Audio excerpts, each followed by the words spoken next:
Hey guys, Mark Holmes here, and as always, thank you all for watching, commenting, subscribing, and being part of the Joe Boo Sports Report. Without you guys, this literally does not work. So we've got the early games out the way.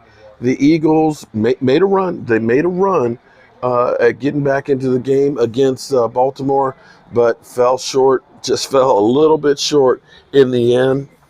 Washington came close. Washington came close and almost got the Giants. The Giants get their first victory of the season. So right now we have the Giants with one win in the division against the Washington football team. We have Washington with one win in the division against the Giants. And excuse me, not against the Giants. Let me get that straight. Against the Eagles, and the Eagles having one victory against the San Francisco 49ers with their third-string quarterback and a tie to the Cincinnati Bengals. And the Eagles, you know what, I'm going to give the Eagles a little bit of a pass, because the amount of injuries that they've had on their team, it's just, it's crazy.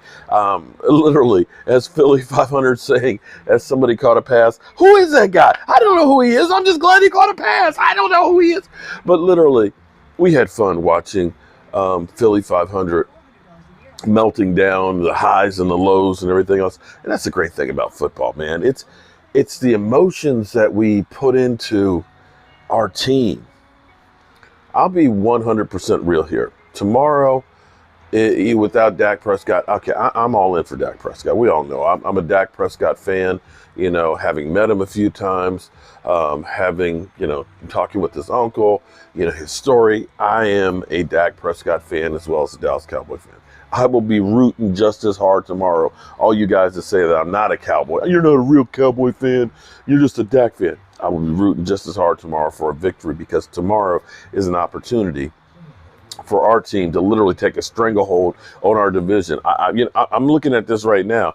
You get to 5 wins. If the Cowboys could actually get to 5-3, I think the division race is over. I'm sorry. I don't see Washington, and I don't see the Giants doing much. And with the Eagles being decimated, you get a win against the Eagles in 2 weeks. It's literally that bad in our division. But that's not why I'm here right now. I'm actually here because of my quarterback. Jay Glazer had a report out a couple hours ago. Well, it was actually during the early games. Let's go to Jay Glazer on that right now. Well, let me take you behind the scenes at the Cowboys facility this week. Dak, the night of the injury, went in emergency surgery. They plated the leg, and yeah, he was already back in a couple of days later and spent a few days at the team facility, which is crazy if you think about it. They're actually changing the dressing on his leg, making sure here, listen, we're still in a phase right now, these first 10 or 14 days where infection could set in, so he's not completely out of the woods. We saw what that did to Alex Smith. But if all goes well and he comes all the way up back, and by the way, he's going to spend every day moving forward taking COVID tests and being at the facility with the team. If all goes well, I'm telling you guys, behind the scenes, the Joneses this week were emphatic that they still want to sign Dak to a long-term deal after the year. I'm telling you. What's that like? How about that? Well, let me That's great news that thus far that there's no infection that's showed up, okay? And here's the thing. Okay, I want you to understand something. With injuries, the infection is what you really have to worry about the most, because it can take. Okay, you got the traumatic injury that's happened with the ankle and everything else. They've done the work on that. Now it's time for it to heal. But if you get a staph infection or a strep infection, an infection in there, that's what happened with Alex Smith. See, Alex Smith had that spiral fracture. They set it, they put the pins in it and everything else. It's all good to go. And the bones will heal in no time. In fact, the bones will heal quicker than if it's a ligament injury or like an Achilles tendon. True story. That's a fact right there. As long as there's not an infection. And that's the problem. If you get an infection, now all of a sudden you got to start doing IV antibiotics. You've got to, some cases you have to go back in and deal with the infection itself to get it to stop, because you can literally lose a limb. And I know this for a fact because I didn't break my knee or anything like that, but I had a Streptococcus A infection that took hold in my knee. and it swelled up. I had 104 temperature within a couple of days. They basically call it the flesh-eating bacteria.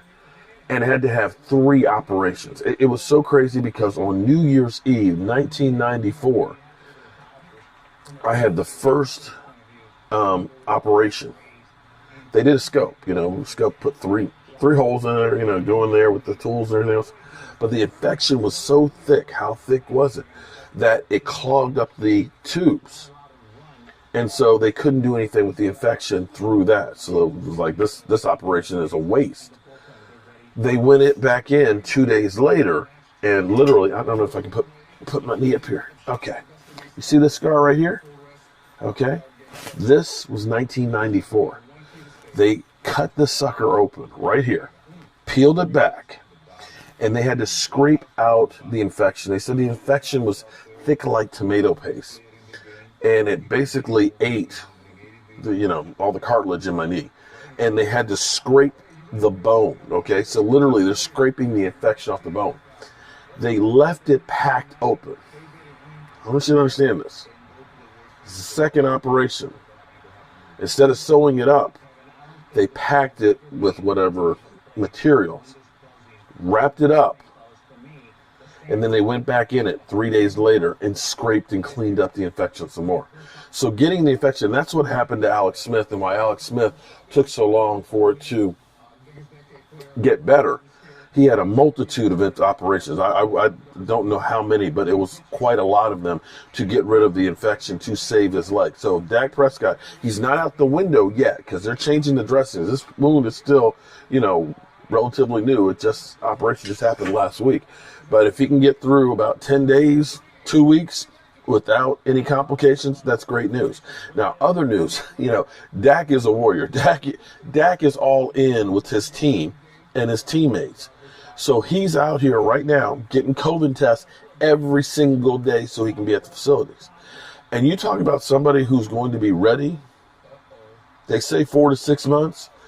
If that bone's healed, I can guarantee you Dak Prescott will be ready come February to be working out on the field with his buddies.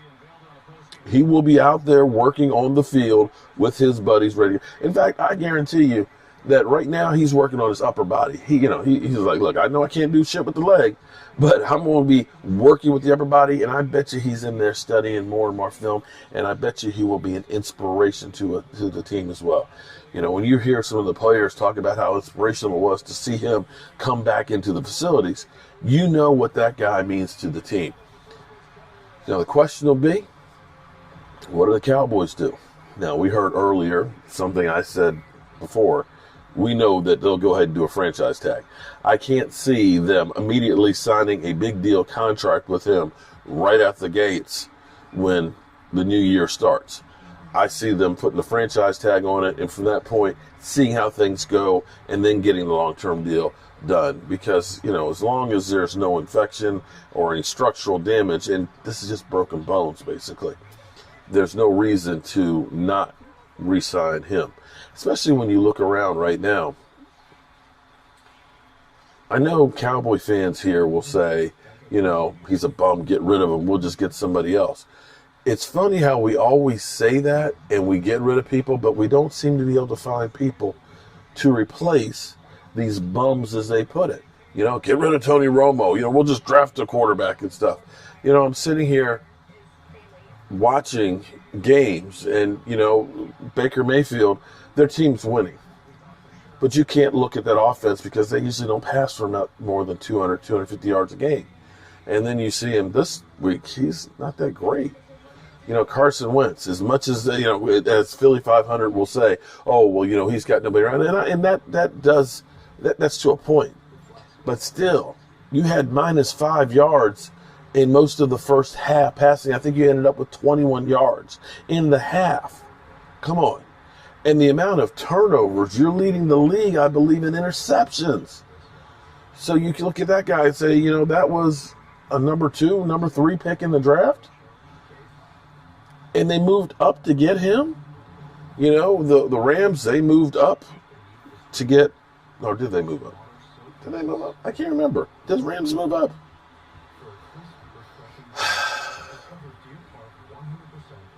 And you see all these quarterbacks that are first round quarterbacks that are drafted getting released here, getting released there, and never really making impact.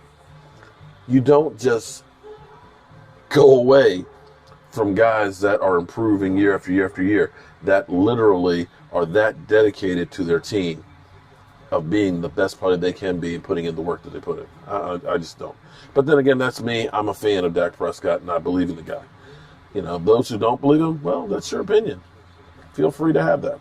Me, that's my boy. All right, y'all. Hope you guys are having a great night. And you know what? I will see you tomorrow. I'm going to go to bed early tonight because we got a lot of work to do. And I mean a lot of work to do. We got the early game, Buffalo and KC. I'm not sure if I'm going to live stream that one or not, but I'm definitely going to be on early. I may end up doing a pregame with my man Skywalker Steel.